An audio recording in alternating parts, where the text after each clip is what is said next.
All right, everybody. This is Free Advice from Your Uncle, season 1, episode 2. And the title of the episode is What Can We Do and How, the firm of What Can We Do and How, not to be mistaken from with the law firm of Dewey, Cheatham and Howe.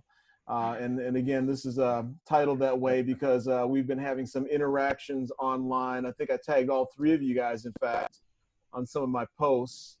On Facebook and what have you. And so, what's come out of that is I've been trying to have some constructive dialogue with, folks and asking them to, our white brothers and sisters to ask questions and give them a safe environment to ask questions. And so I think I tagged all three of you. I'm positive I did.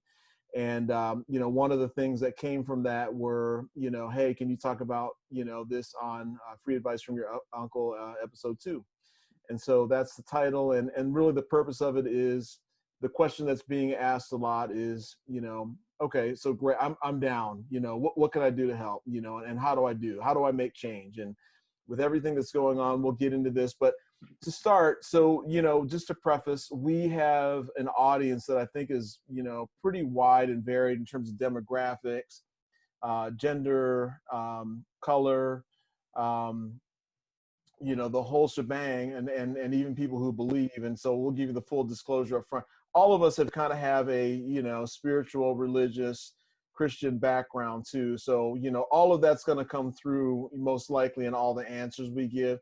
But I just want to make a disclaimer. Our goal here is not to proselytize you and convert you in our conversations. And so when I kind of read off the agenda and then go through the questions, what you need to understand is we want to give you our perspectives in terms of who we are, as people. You have three black men sitting up here. We have Randall, who let him introduce himself, and his background and his perspective as well.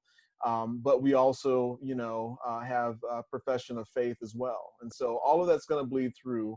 But before we get going, I'll just kind of read through the questions, everybody, in terms of, what we're going to cover tonight and just kind of how I want to pose it in terms of, how we'll cover those questions and topics, because they all kind of three blend together. So the first one is from Linda A., and I'll read all three, from Florida.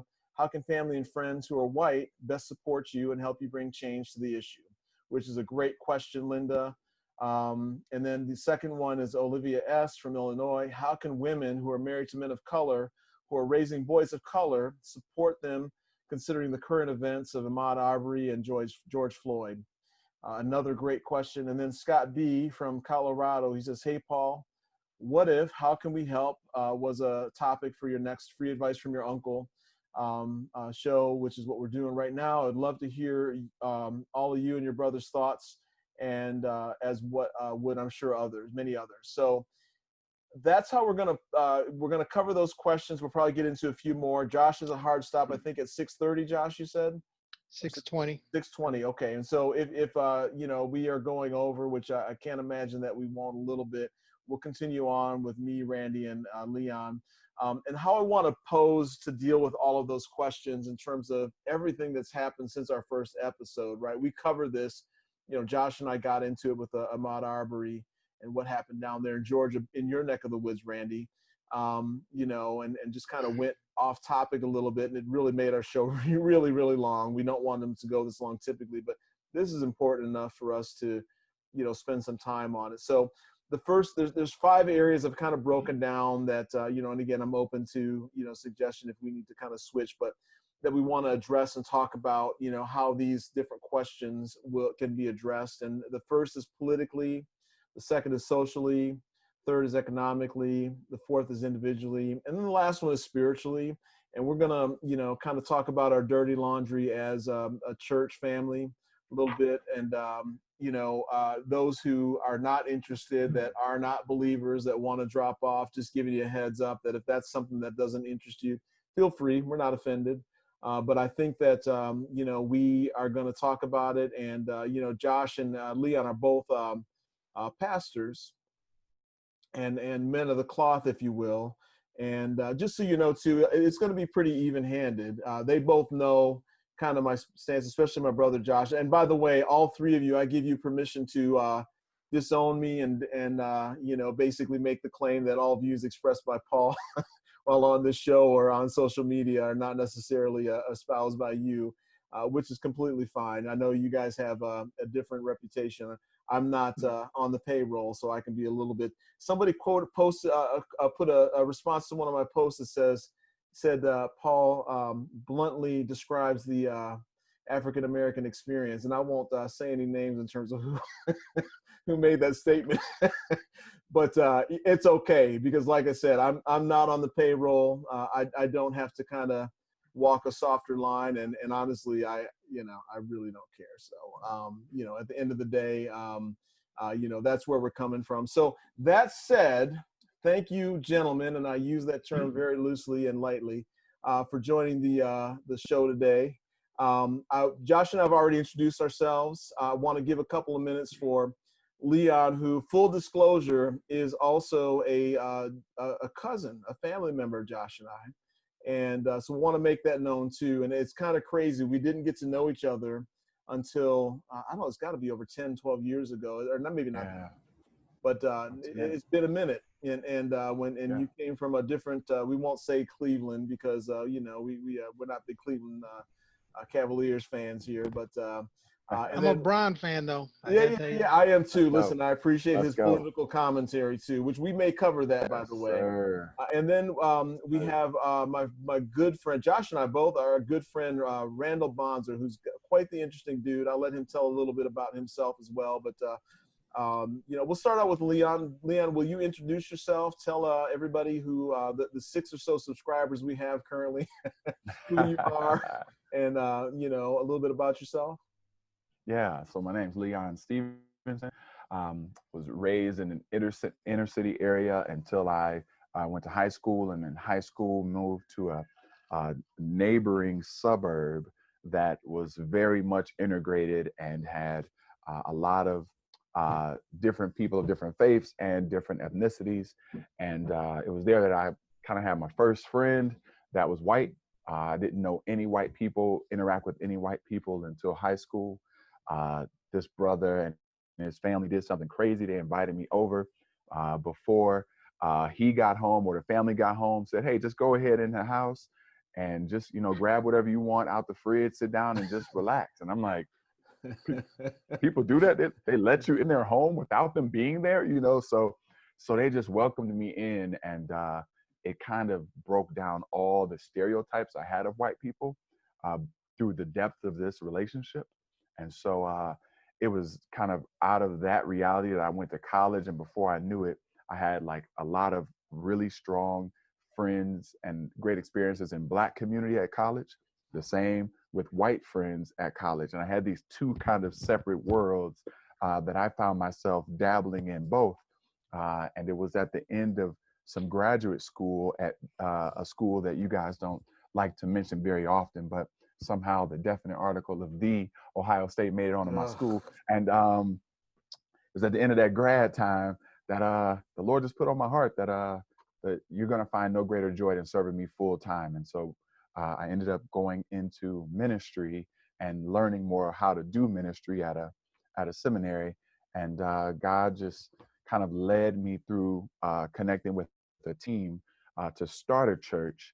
And we started visiting different places, came to visit Detroit. And long story short, there was just a crazy amount of opportunities that were opened up where it was clear that Detroit was the place we were supposed to be starting our church. And it's on the east side of Detroit. I'm a Black man, for those who are just listening in that's not viewing. I'm a Black man. We came to start a church in the hood, and God did something that was beyond what I would have imagined. He actually allowed us to have this heart for multicultural experiences, but do it in a predominantly Black community. And I would have thought that we would have been an all Black church. And so somehow the Lord reminded me that He's the one that draws people to Himself and not me. And before I knew it, we had a diverse church. We started a nonprofit that is doing sports, education, legal services, a coffee shop, laundromat, just all these different things, called MAC Development is the name of the nonprofit. MacAv Community Church is the name of the church. and most of us that are a part of the church live within the community of the 48214 zip code. So that's just a little bit about my story. I'm Yeah, you know what? blessed, So blessed to real quick, serve. And yeah. So real quick, two things. By the way, the reason I invited Randy and Leon both is that they both posted some, I think, wonderful um, personal perspective videos in the last week after everything that's been going on. And I'll link to those. I'll put the Mac Avenue information up as well. Once I post the video on Facebook and YouTube. So, everybody can find you and look at that, and they can watch the links from both of you guys. And but Leon, so secondly, I want you to, just for folks who don't know, right? yeah, Detroit is a very, I know people say if you can make it in New York, you can make it anywhere. But, I got to say, if you can make it in Detroit, you can make it anywhere. It yes, is sir. it is one of the toughest cities to live in. And I would have everybody from Detroit back me against the world, to be perfectly honest. That Detroit versus everybody shirt is so appropriate. But So real. it is so real. So, but where you're growing up, back when I was working at Bud Company in the summer times, midnights, getting that shift premium on the line, I drive down Mac Avenue sometimes to get home, and it is not, a great place. Hasn't been since the '80s, right? In terms of just safety, poverty, Yeah. all the stuff that the prostitutions. I mean, and it Yeah. was running, common. It wasn't a joke, but it's just kind of common saying when those guys got their checks on, a payday, you could see all the prostitutes lined up down, the different streets, Gratiot, everywhere, Waiting. leaving. That's right, leaving the plant, and that's right where you open up what used to be. The high school over there off of 94. Southeastern. Southeastern was there, and Kettering. Kettering was there. Exactly. And so it's a tough area too. So, but tell us a little bit about your family as well too. You don't have to give names, but I'd love to hear that. And also just kind of a little quick blurb about what you guys are also looking into, and with adoption as well, if you don't mind. Yeah. So we are, I'm blessed to be married to an amazing woman for, it'll be 15 years in August. She's awesome. And we have 5 children. 2 girls are the oldest, then 2 boys. And then in February, we were blessed to be placed with an amazing daughter that we adopted. And so we have been waiting for probably about a year and a couple months. Awesome. But it's but a blink now, and it feels like she's been a part of our family forever. So she's 3 months old now, and she's running the house. Yeah, I can imagine. And by the way, just also I want to call Rebecca, throw your business out there, but Rebecca is biracial too, right? Just to call her that dad out. is black. Yep. Dad is black, and her mom is white. Yeah. Beautiful. Yep. Wonderful. I love it. Love these folks, by the way. Love their kids, and just couldn't know a better family. I mean, we love them, support them, and so again, I'll post all of the information afterwards, and thank you, Leon, and his family calls him Ramon. So we'll leave that alone. But for Leon, for right now. But so Randy, Mr. Bonzer, wants you to do the same thing if you don't mind, and just kind of give an intro and a little bio about yourself before we jump in. Well, I first want to say, Leon, the first time I was introduced to you was the video that I saw over the weekend, and was in tears like crazy. Wonderful, emotional video. So definitely got to meet you when I get back to Detroit. Definitely, brother. Looks like I may help out on a video shoot back in Detroit sometime later in the summer. So I'll have to look up you guys. But my name's Randy Bonzer.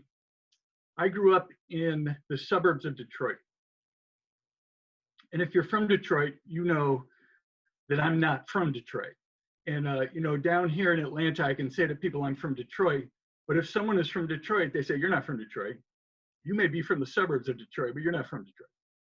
Because Detroit and all the northern cities are and have been incredibly segregated for many, many years. And so basically, if you were white in the Detroit area after the 1960s and 1970s, you moved out. Your family moved out. So my family was one of those that moved out. Before I was born, they left in 1965. So I grew up in most of my years in Livonia, which is pretty close to Detroit, actually, but a world apart because very, very segregated. When I say I'd never met a black person until college, I mean I never met a black person until college, and I went to Wayne State. But what I did was jump in from Livonia and just move into the inner city. So, you know, I don't know what my mom and dad were thinking. I asked my mom recently, and she said, I was terrified. And now that I have kids going to college, I kind of understand that. I'm sending a boy to Louisiana, and now I am terrified. So anyway, my my intersection with cross-racial relationships started when I moved to Southwest Detroit in fall of 1984, and met Paul Meriweather, who was basically only a year younger than me, although I was one of the youth directors of the youth.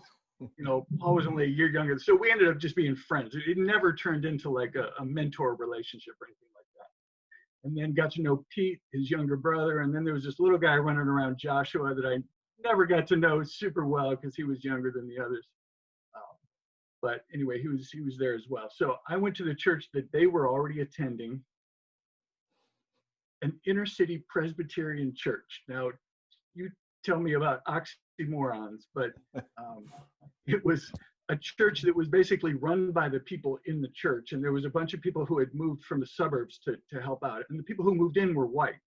And the people who lived in the neighborhood were Hispanic and white and black and Puerto Rican. So, just everything.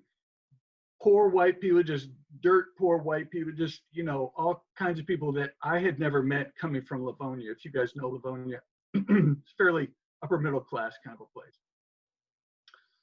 So I just started going to Wayne State and working in ministry and just getting my mind blown. And it was a great 7 years. Then I moved to Germany to do ministry with the military, and I thought I was called to be a missionary. Came back, met this woman named Benita. She was in med school, and guess where I met her? At Paul's house. So my wife of 25 years, I met at a party at Paul Meriweather's house. In Southwest Paul Detroit. Meriweather, what? In Southwest Detroit. In Southwest Detroit. Well, Paul Meriweather always seemed to be partying, you know, in some way, shape, or form back then. So that was easy to do. Somebody was always doing something. 2 years later, I married that woman. She is African-American woman.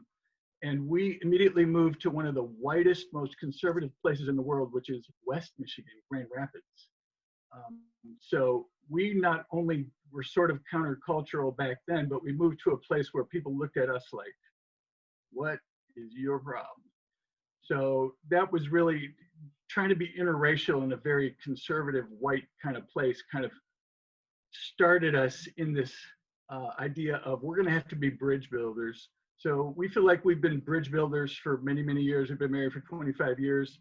We got 2 kids. One is going into college. He's a boy. He's 18, and one has been in college for 3 years, and she's a girl. And so, I mean, each time I choose a church, it's got to be interracial. Each time I choose anything, it's got to be interracial. Not only because that's my heart, but because I need that. And I feel like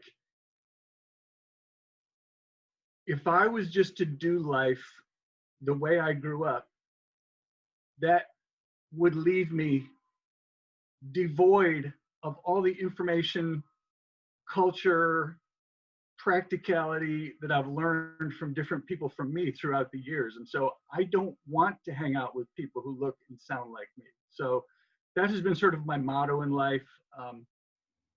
About 20 years ago, I'll shamelessly plug a podcast that I'm starting. I'm super happy with what you guys are doing. And I even contacted Rick Mahorn after he said something that you guys did. But anyway, it was funny. But about 20 years ago, I thought I need to write a book called The White People's Guide to Insensitive Speech. And it's going to be funny. It's going to have cartoons. It's going to have like funny, you know, like, because to get to white people, let me tell you something. You got to approach it with humor. You start yelling at white people, they have the power and the inclination to walk away, and they will walk away. It's like a spoonful of sugar makes the medicine go down. You know what I'm saying? So, and then a couple weeks ago, I'm telling you, I don't know how you guys have been enjoying your Corona time, but my family with my 2 kids, we have just had a great time together. It's been so rich for us these past couple months with Sophia home. All this stuff happening in the world as far as race relations is just fodder for like incredible conversations. My kids are now going to protests and stuff. And so it's just been great for us. I know lots of people are sick and dying. I don't mean to be insensitive toward those people, but for us, it's been really rich. A couple weeks ago, I realized it's time to start the podcast. And then George Floyd this was before George Floyd got killed, like the week before. And so all this stuff is happening. And so I called Paul, and he and I were talking about some other stuff, but I pitched this idea to him, and he said, you got to do that. And so we are launching that within the month. And I feel like it's going to be an important thing for white folks white people are either super insensitive or they're completely terrified to have a relationship with a black person because they're afraid of saying the wrong thing. And I'm sure, Joshua, you've come across that all the time. But this is going to be a way to sort of lay this stuff out there and say, hey, these are the mistakes that I've made through the years. Here's some friends of mine coming on to tell you why those are, you know, insensitive or whatever. So we've gotten a lot of positive feedback on the video that my daughter and I did, and I think the podcast is going to be necessary. So anyway, I think I just took half your podcast. No, it's good. It's good stuff. You got to have some context before we get going, and we'll post links to the podcast that you and Mel will be doing. By the way, Mel, another wonderful gentleman that I got to know that Randy is really good friends with down in the Hotlanta area. And actually, you know, Randy's dad just passed back in December. And so I got to know Mel because he flew up with Randy.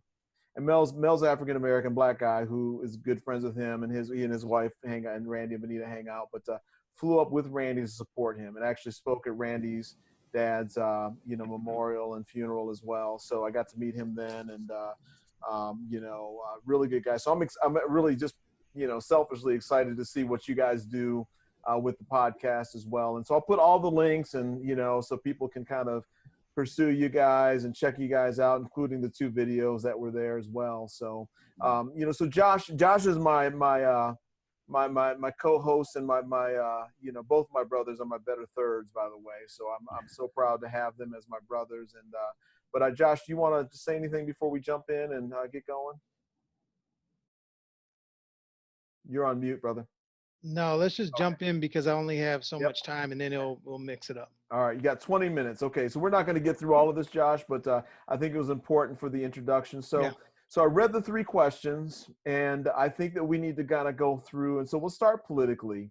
You know, I think that there's a lot of opportunity there, but I'll throw it out there for any one of you 3 to kind of comment in terms of, you know, and we'll couch it in the aspect of people are asking, what can we do? There's a lot of, whether they're believers or not believers, who are just incensed by what's been going on and want to know how can they, you know, effectively do something for change. And I think that this is way different than what we've seen in our lifetimes, right? You look at those protesters out there, just the numbers, the diversity that's there. And I don't want to take away from the rioters and the looters. Those are 2 separate, and the instigators, right?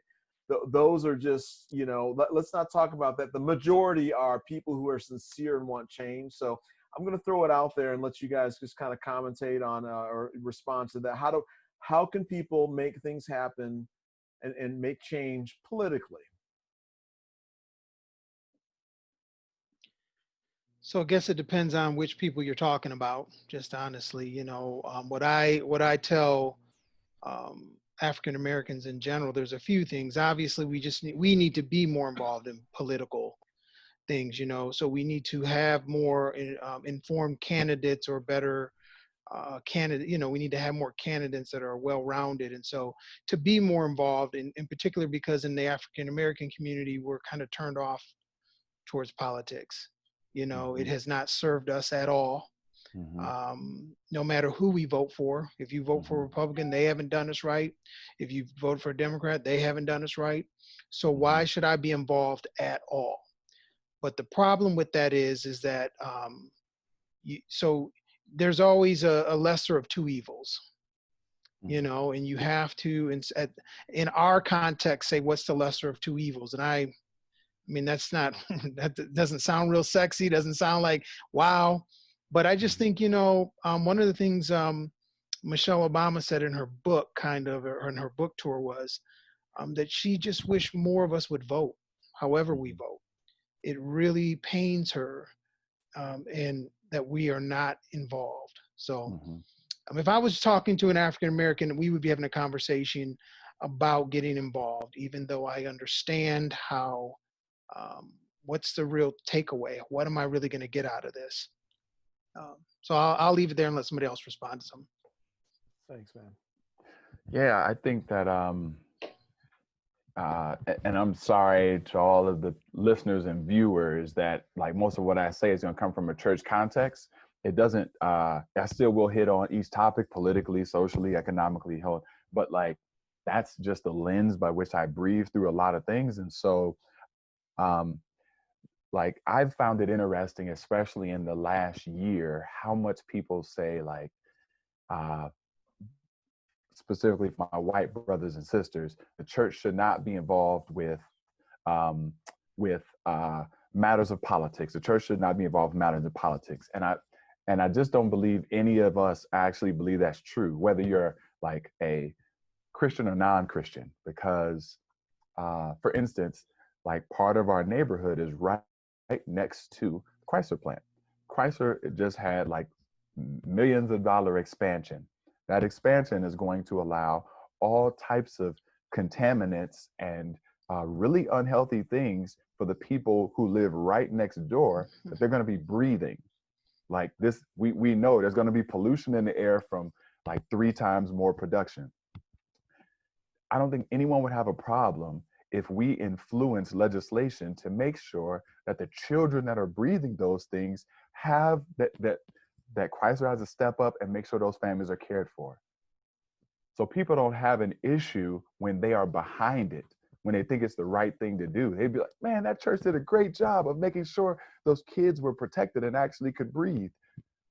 But when we begin to say, hey, there's a politician that's bringing forth laws that are directly affecting men in our community and how quickly they go to jail, or payday loan places and how they take advantage of my community and like charge 300% on a $100 loan, so all that to say that the church should not be campaigning for a person. I do not believe that. I believe that is wrong. And I struggle with the norm of, in our past, even letting people come up, grab the mic and speak in churches like that. To each his own, that's not my flow. But understanding the role of policy and how it affects communities and provides a better quality of life for people, the church has to be involved. And we're trying to think through, like, how do we take these laws that I don't understand when they're written and break that down in a layman's term so the average person, if they get behind what Josh is saying and actually choose to vote, can understand what they're voting for. Every time people try to tell me about a millage rate to pass for an art project at the DIA, I don't know what they're talking about. Like, so we're trying to think through, like, how do we start taking these policies and making them, putting them in layman's terms for people. And we got to be politically involved, because the quality of life that we experience, unfortunately, is so connected to policy and politics. Yeah. Randy, why don't you weigh in too? Well, I agree with what you guys are saying. I have kept myself out of politics in a way that I'm embarrassed about. And part of that is because my personality is I don't like to confront people or be confronted. And I'm seeing, as I get older, I get less concerned about that and more like, we need this, you know. But I guess what I want to say is about education. I teach writing in college, a junior college, and a vast majority of my students are African American or from other countries. I get Central American, I get a ton of people from Africa. Like we get a ton of Nigerian refugees down here. So there's this idea that education, higher education is for someone else. And I don't know if this is a political thing or not. How do we convince Black people that education is for them, that secondary education, college degrees are not just attainable, but they're necessary? If you want to go into politics, if you want to go into business, if you want to go into engineering, any medicine. My daughter wants to be a doc, and part of it is because although in Atlanta you see a lot of Black docs, in most of the country you don't see Black docs. So maybe African Americans make up 14% of the population or whatever. You know what the percentage of Black docs, the percentage of docs that are Black is like 3%. So we need more faces in professions. How do you do that? You go to school and you get education. You find out how to get an education. But then there's this other part, and it's on me and other white instructors. We need to be educated about our own bias. I teach writing, and this is all about language. And you guys all know about code switching. You guys probably have different ways that you talk with people. Most white educators see a Black person walk into there, and they immediately label them. We immediately label them. So there's education coming on the people who need to be educated, but we also need to educate the educators that, okay, maybe there's a different means of reaching certain people, but you can't write them off because they don't talk like everybody else, because they don't have the educational background. And then there's this political component of funding. Okay, we heard the most pathetic, the superintendent of Detroit schools said on National Public Radio in, I think this was May, he said, okay, I think we're at the point where most of our students are going to get laptops. And I was like, most of your students are going to get, you've been out of school for 2 months and your students don't have laptops.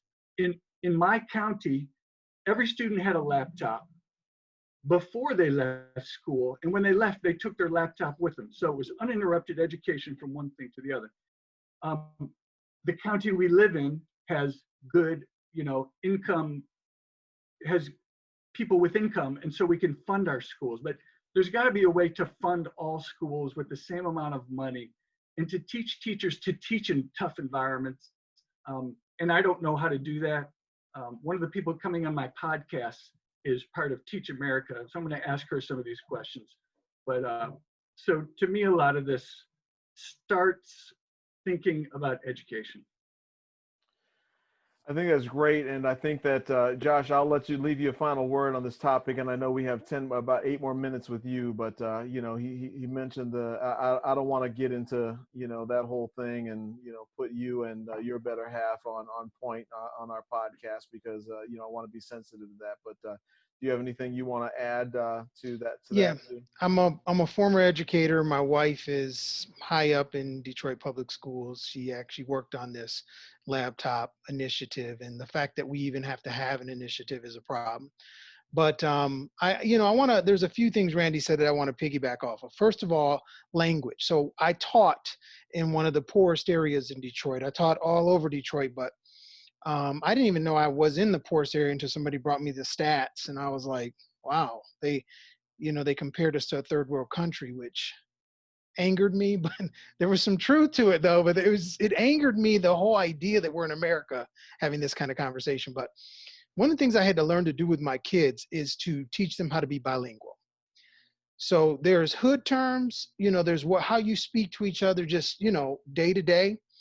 but then there's the King's English, Queens. right? It's the Queens, Kings, whoever, you know. And what's so funny when you research that term, you know, they like to call Ebonics, or with the way Black folks talk, as slang or this on. But when you look through the history of Europe, uh, almost all of the poor individuals or those who were paupers had broken English, and it was never considered the way it is for the way, you know, it was never talked about the way Black folks, you know, English or Ebonics is talked about. So that's interesting in and of itself. But one of the things I had to learn to do was, because I was a science teacher, I would literally say, if I was on the street, this is the way I need you to, this is the way we talk about it. And I would say it that way. And I say, but you know, I need you to talk about it like a professor. And so then I would talk about it with the Queen's English. So I had to realize that I had to be bilingual, there was a bilingual thing going on. And I didn't even understand it. And it's so funny because I was bilingual, right? I understood hood talk, and I understood I had to learn how to change some of that, not because one way is proper or the other is not, but because we live in a country where whiteness is what stripped Native Americans, and we built systems on whiteness. And so the people in power say what is the correct way that we should speak. Yeah. So, but all that to say is I understand that we're in this system, and I can either, you know, act crazy about it or teach them how to survive it. So that's one thing. Randy's absolutely right. I think professors have to understand that too, that you're not dealing with somebody who is illiterate or can't speak. You're really dealing with a bilingual situation. And that's the best way I can say that to anybody who is so true. You know, a professor or a teacher who's white. To say to them they don't know how to speak is ridiculous. They may not speak the way you speak. They may not, you know, express themselves the way you do. And so this is a bilingual issue here. And it's their job as educators to help bridge that gap, right? I mean, that's the other thing. They'll write them off, and then, you know, like you said, make those comments. But again, helping them bridge that gap, like you've been doing too, is very, very important. So. And I think Randy's also right about money. I just always find it so funny that we talk about things that are important, but we know the most important things to people by how they spend their time and their money. We including know. the government, for sure. Exactly. Yes. And so that's exactly right, Randy. You can give lip service all day that you want equality. And then what does equality look like when you have hundreds of years of oppression? So as a former science teacher, this is the way I talk about this. I talk about it as far as my experiences of race and how it's affecting me. There's these layers that start happening. So in science, when leaves fall to the ground, they create a new, you know, after a while, enough falls to the ground, you create a new layer of soil. And now, you know, the soil that's under it is getting compact some. But you get, you know, 100 years of soil of compaction. And then what's way down deep is so hard and so compacted, and there's so much weight on it. What has happened in our country as far as racism and just sexism too. I think it's a disservice not to talk about sexism too, but we're in particular talking about race. But the thing is people just say, well, we'll just dig it up. It's not that simple, because there's hundreds of layers. And each time there's a layer put on, each time there's a generation that goes by, it's heavy, it weighs heavy, it compacts down. And so even in our educational system, which is, you know, what's the history of that? You know, our forefathers, our founding fathers wanted there to be educated voters, because democracy doesn't work without education. Isn't that so funny that the reason why they thought we should have education was they wanted the voter to be educated? Right. Which says a lot about why they don't want people of color to have an education. That you don't make informed decisions. So yeah, the money is never right, and there's always all these excuses, you know, but we have a ton of money to spend on a lot of other stuff. Sure.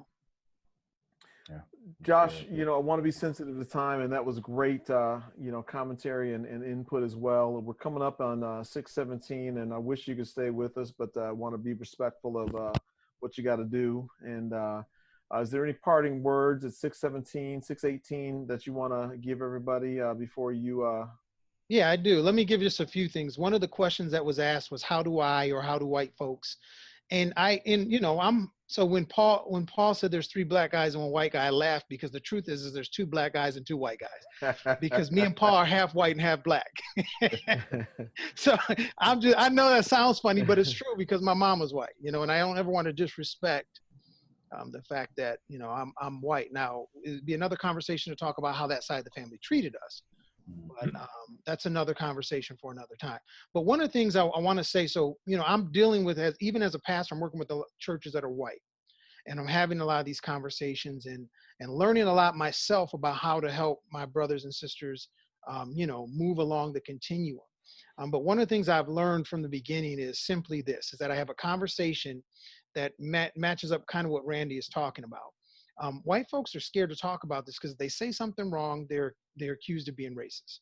And so I always say to them, I'm willing to treat what you say is ignorant and not racist if you're willing to stop talking to me like you know. Because if you know, then you should have known better.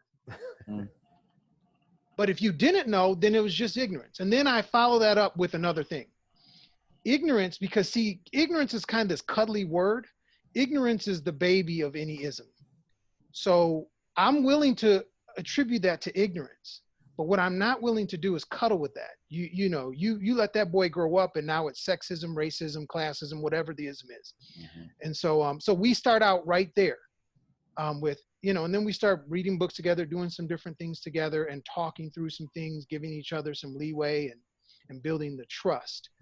But what I also say to them is, I'm not willing to have a talk unless we're willing to walk. If you're not willing to work, if all you want me to do is you want me to work to educate you and you don't want to educate yourself, I don't have time for that. And I also don't have time for talking about this all the time without seeing some kind of work put into it. And so faith without works is So to the one lady who talked about that, you got to have some relationships. You got to have some honest conversation about you don't know. And you need some patience and some leeway, that your black brothers and sisters would consider it as ignorance, but don't think ignorance is this cuddly, it's this cuddly little, it seems like a cuddly little baby until it's eaten and grown up into an ism. And so understanding that you're working to deal with the, I'm learning to deal with my ignorance as far as women are concerned and sexism, and I need to not feed that baby. So that's what I would say. I really wanted to talk because I'm doing a ton of work and I'm learning some things, and we're building out material for this, for churches doing this stuff. So yeah, that's the one thing the question I definitely wanted to talk about. So. Well, J-Dog, thank you for joining. I appreciate you. Love you, brother, as always. And it's good seeing you guys. Cuz, good to see you. Leon, Randy, really good to see you. Been a while. Love you, man. So hey, those you're listening, enjoy the rest of this. This is good stuff. We need to be having these kind of conversations. So I'll talk to you on our next advice. Yes, free advice from your uncle, episode 3, and we got to watch this second episode. We're going to be an episode behind, but that's okay. Yeah, but that's okay. So thank you, Josh. Appreciate you. Yep. All right. See you guys. See you. Hey, Paul Meriweather. There's such a thing as a part 1 and a part 2 as well. Yeah. You know what? That's very good. That's exactly right. And thank you for bringing that up, and I'll consider that in terms of what we do here, and we can do that. But I love it. And Randy and Leon, listen, I just want to, before we move on to the next section or segment in terms of the categories, I want to thank you both just for your honest candor. Both of your videos were just, I think I reached out to both of you and was like, thank you. Just awesome. Randy, thank you for watching Leon's and vice versa. Just wonderful. I think that Josh is exactly right. These are the conversations that we need to have. So, appreciate you both on that. Yeah. So, I wanted to just comment and add a little something else too, just on the political side of things. Sure. Because I just want to give maybe listeners that are not connected to the Black community, what political voices are sounding like as they hit my neighborhood. My neighborhood is a neighborhood. I am one person. I do not speak for all Black people or all Black neighborhoods. I don't. So let me just tell you how how I and the people that I'm talking with are receiving some messages. Politically, unfortunately, right now, people are not behind our president. I say unfortunately because I want the person at the highest office to have the respect of every American, and those people be behind that person. I revere, or I honor the role of the presidency, The office, that's the right. office of the presidency. For Donald Trump specifically, a man who many people that were in the conservative kind of side of politics kind of ridiculed him when he first started out, when he didn't seem like he would Thank have like you. a bunch of people behind him. He was kind of this like laughing stock, or this guy that people like, wouldn't it be crazy if he won? And they would list out all, and so you even saw in the primary, all of his sins, that's right. all of his sins were lifted out, you know? And even in the primary, like there was some, oh, not the primary, excuse me, the, my goodness, I'm forgetting the term when he's racing against everyone else in the Republican Party. Yeah, that's primary. The primary, Yeah. thank you. The way in which they were attacking this man, not only for his character, but also for his policies, you just saw like, wow, like this is really interesting. And so now that he has become our president, two things have come up. One, it's like the voice that used to critique him is all of a sudden silent. You hear nothing. And it seems like he uses the voice of the Christian, to help him pass, to help him get in the office of the highest role in our government, and also pass policies. And so what I'm hearing is that people feel like, even though folks don't want the church involved in politics, the church is heavily involved in politics, and our current president is manipulating the church to be able to advance his agenda, which is not Republican or Democratic. It might tickle the feathers a little bit, but I don't think he's a historic Republican, which is why he received so much drama in the beginning. Leon, let me ask you a question. So Randy and I have a mutual friend that we've been, having conversations with. And again, you and I had not talked about this aspect at all. We haven't really talked like this at all since Christmas, really, right? And not even about that, right? Not even about that. I love that you brought this up, because there is this whole, and by the way, just so you went to Gordon Theological, which I don't know that you can get more evangelical, white evangelical than that, right? So I want people to understand the context in which you're saying this, in terms of how that view of 45, the office of the president right now, is viewed in the African American community. Because I've been getting some, I wouldn't say hate, but some, they're part of the haters club. Yes. And, and in terms of just me challenging, what's coming out of the mouth of that office right now, and then how that's received in the African American Black community as well, and just in terms of that rhetoric, that what we're calling the dog whistles to that far right group, and that bleeds over into the extreme groups too. How we're viewing it, and hearing the fact that you're saying, but he's not all bad. He's got, a lot of our conservative values. It is tough. It is a tough pill to swallow. It is a roadblock to our conversation that we're trying to have right now. And I thank you, because again, I did not prompt you. I didn't bring this up. You brought that up, and you're validating me because of some tough conversations I'm having right now outside of our call today. So thank you. And Randy, I want to give you a minute to comment on that too, if you don't mind. And unless if you're done, Leon. Yep, I'm done. Okay. I don't have a lot to say on this, except I got to go at 6:40. Sure. Okay. So I got about 13 minutes. But, I wanted to go on Facebook and say, my parents' ancestors are from Northern Europe. That makes me white. I believe Jesus is the Son of God and died for the sins of the world, which makes me a Christian. you know, I hold the Bible in great esteem, which makes me evangelical.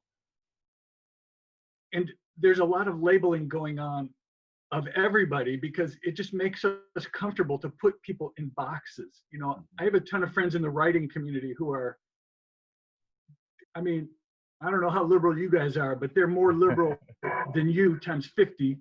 Yeah. And some are white, some are black, some are all kinds of things. But as soon as they find out that I'm a white evangelical, that's like, box, Ooh, yep. you're a Trump guy. Yep. Right, right. So if, you know, not all people who are of European ancestry who believe the Bible are in that camp. And Right. so, you know, just like other people don't want to be boxed in, I'm happy when people don't box me in. Mm-hmm. However, I go to a Southern Baptist church. Mm-hmm. Now, we happen to be one of the few interracial Southern Baptist churches, Mm-hmm. but we go to a Southern Baptist church. And so there's an expectation that we are Republicans and, you know, that whole thing. So we've actually come into a lot of conflict. My wife and I happen to both be dead center politically, where our conservative friends think we're liberal.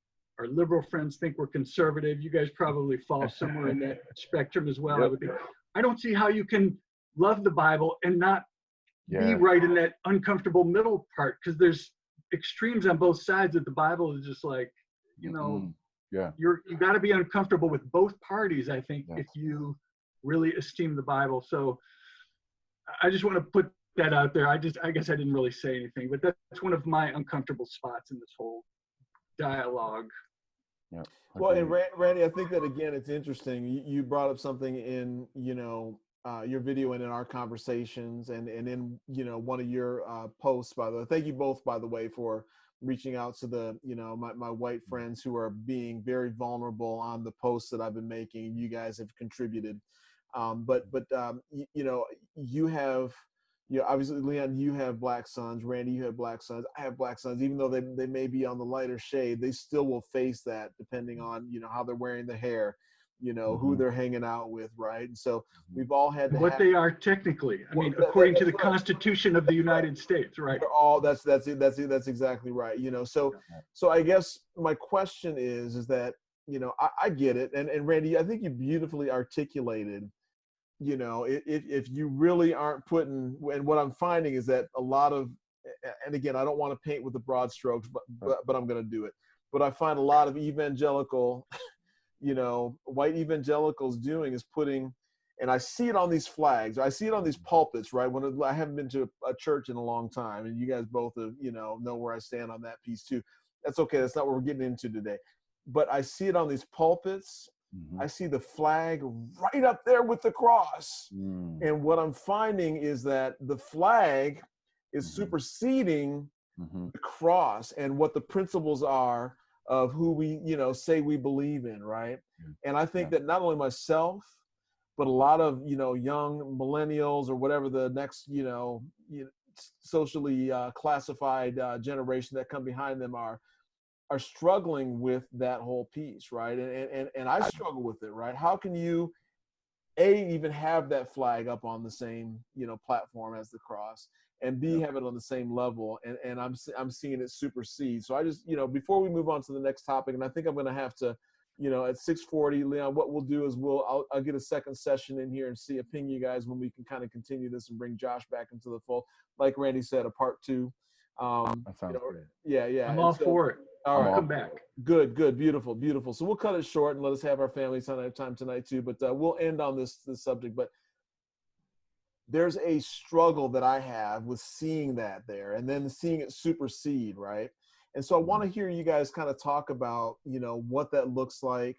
You know, like I said, I'm having some tough conversations with a lot of white evangelical men, specifically in terms of, you know, and with Drew Brees, and I'm not even, we can get into it a little bit, but with what's happening there, the NFL ownership, but what that anthem and what that means, and you know, in terms of, you know, it's so patriotic, and my ancestors served, and by the way, a lot of our black ancestors served, and I think Shannon Sharp beautifully called that out with Skip Bayless, who I've not been a big fan of Skip Bayless on right? But he was he gained some of my respect with how he let Shannon, educate him, and how he responded to Shannon Sharp, who I love Shannon Sharp, by the way. But Yes. but they talk about that, and it's like, yeah, if you don't stand for the anthem, and killing Colin Kaepernick, then I don't respect you. I can't respect, and Drew said it vehemently, I can't respect you if you kneel, right? And I don't want to get into the whole flag anthem, support our troops, but there's this whole white evangelical flag above cross that I'm having a hard time rectifying. So I'll be quiet and let you guys talk. Well, brother, I think that the question that that I have seen flow from my white brothers and my white sisters at times is, why, Paul? Like, why are you having a struggle with that? Like, why would you struggle with the flag? Let's give them benefit of the doubt. Let's not say it's being elevated higher. Let's just say, hey, it's on par. What do you have? And the reason why is because what the flag represents to you is getting everything you want. You get a country made around you and your preferences.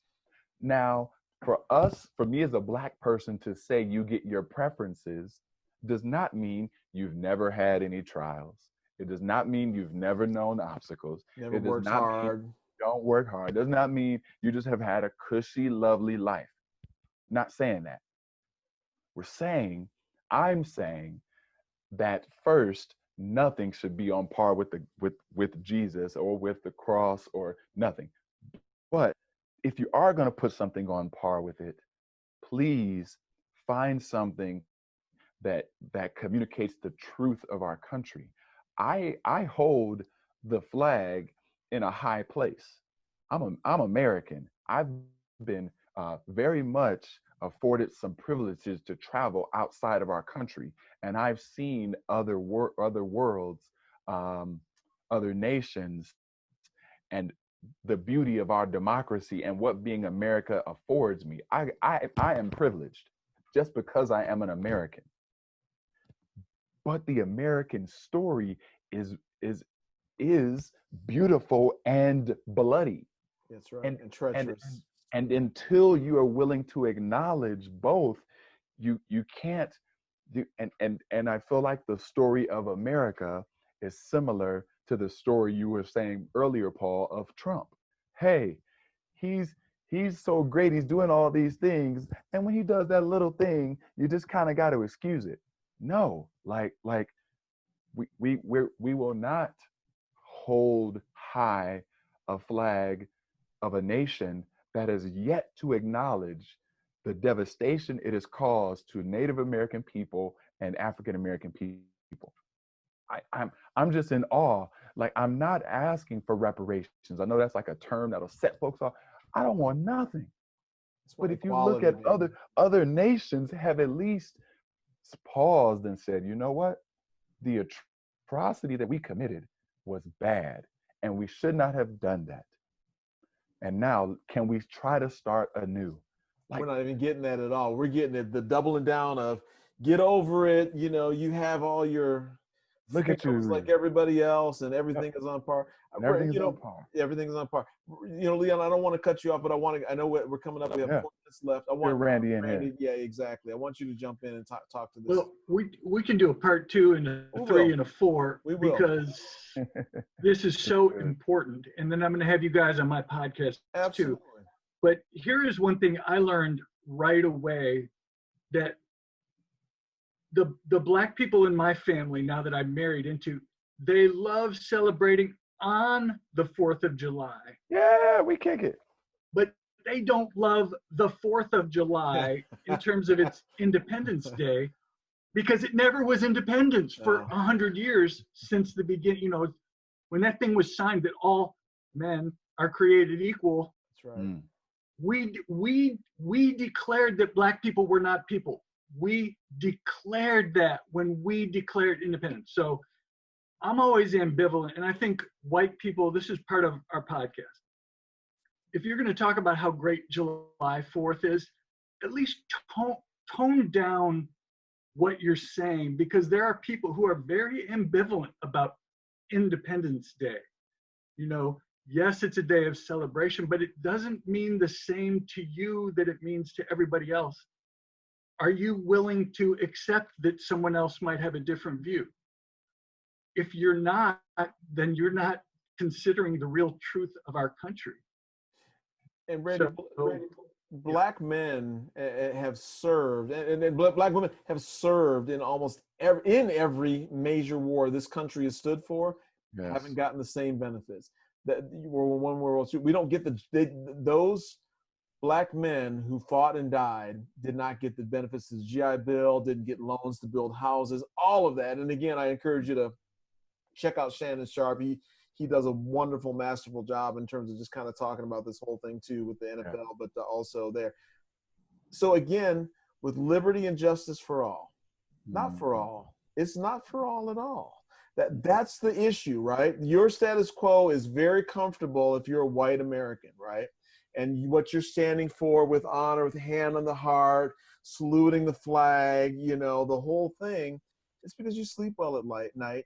You don't have to worry about driving home after that ball game where you're supposed to be standing up with your hand over your heart, being pulled over, maybe having that knee on the neck, right? So that same flag and that same vehemence in which you are killing Colin Kaepernick on, who called out peacefully, it doesn't apply to us. It's still to this day doesn't apply to us. So I just want to kind of leave it there, wrap it up, and call this part one, gentlemen, because again, Randy, I want to be respectful of your time. I'm a project manager, program manager at heart, so I'm very attuned to making sure that I get you guys in and out. You got it going on. It's great. This is a great discussion, and you are a great host. I'm trying to learn how to do it from you. Oh, please, really please. Good. Better examples than me. Gentlemen, thank you both, and thank you, Josh. I'll email you, ping you, and I'll make sure I get some time here shortly so we can get this out. I think this is a very important conversation, and both of you, your videos, like I said, were wonderful, awesome, and so we'll bring you back, and I'll email you and text you and instant message you and figure out how we can do this. So we'll call that a wrap. Randy, what do you call this? Mr. Film guy, where you make the noise? Okay, love you guys both. Take care. All right, take it easy, guys. Hope to talk to you again. All right, take it easy. Bye-bye.